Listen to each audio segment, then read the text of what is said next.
Kukabalaki ni na kondap mabruk. Mabruk ni Pieth chaloi.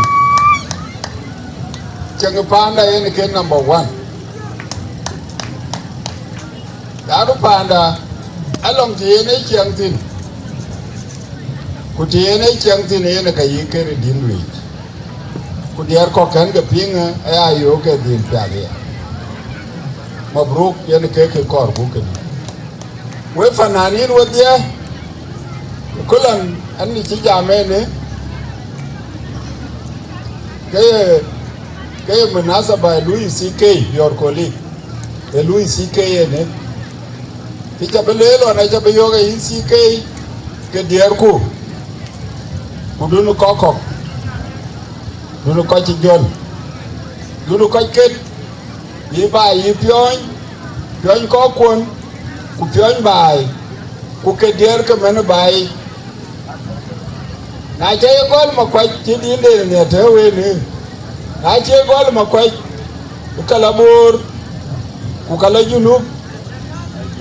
ye de ke ti beni yi a chira ni ni diera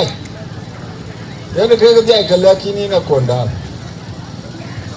dem ba dier ke dier bu Paanda mati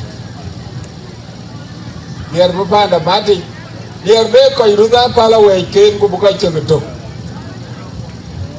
ke ga dier ko ru ke along dier la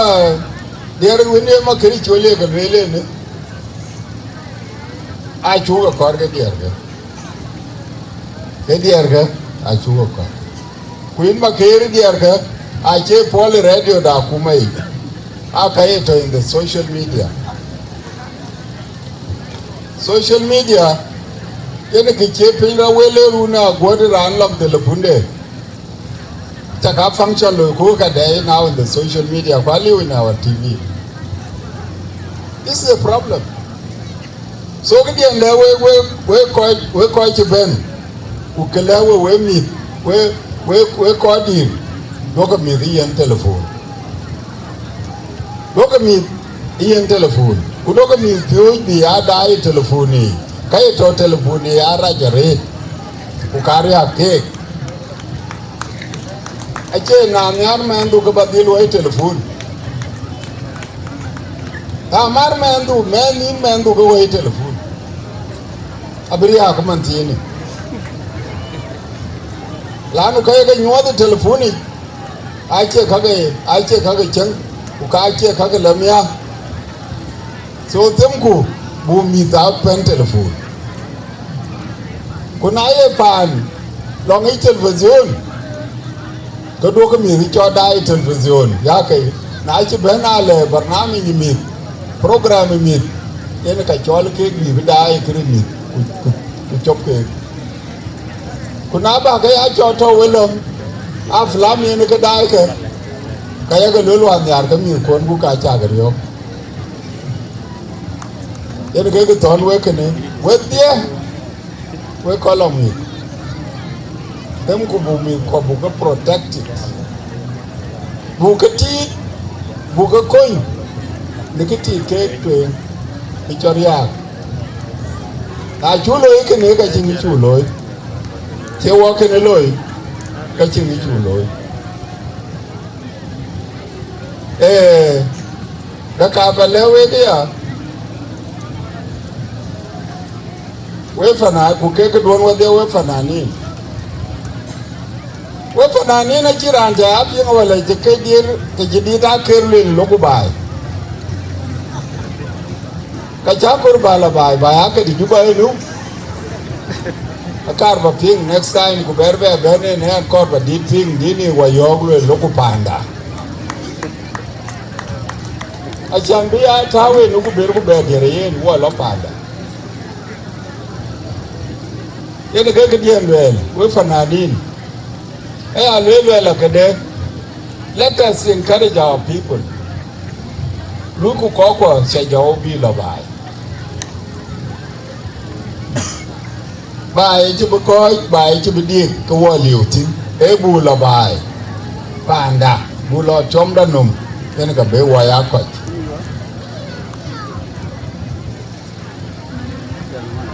une te to wotine unle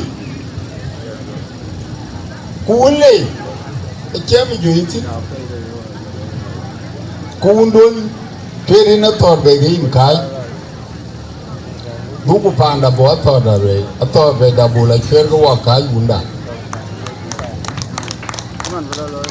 el ga gidi ton we pinyeru pinyi rune toka boy to dele Achan budi nye bupur en ka be waye de waren ka be waye chokai kuna del ku buta juba ne ku pin ka por ke chirier juba ne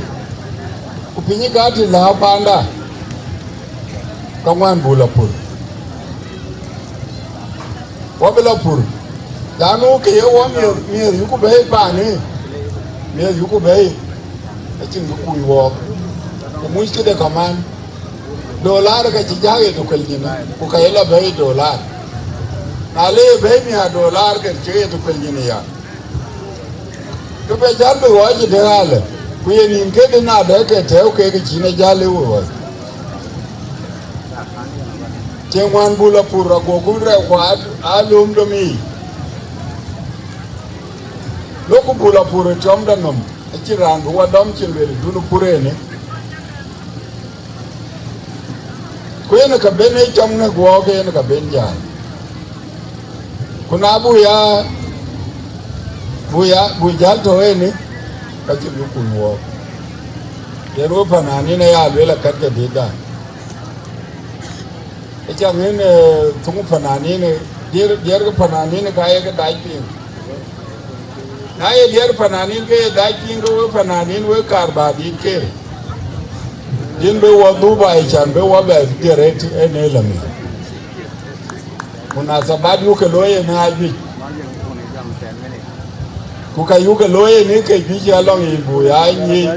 inu wai bekat wula. Yes, Juba e capital. Lakini wala ngawar mini capital board ijonguledi so tem kubu ya ko ke pandi el ke ton we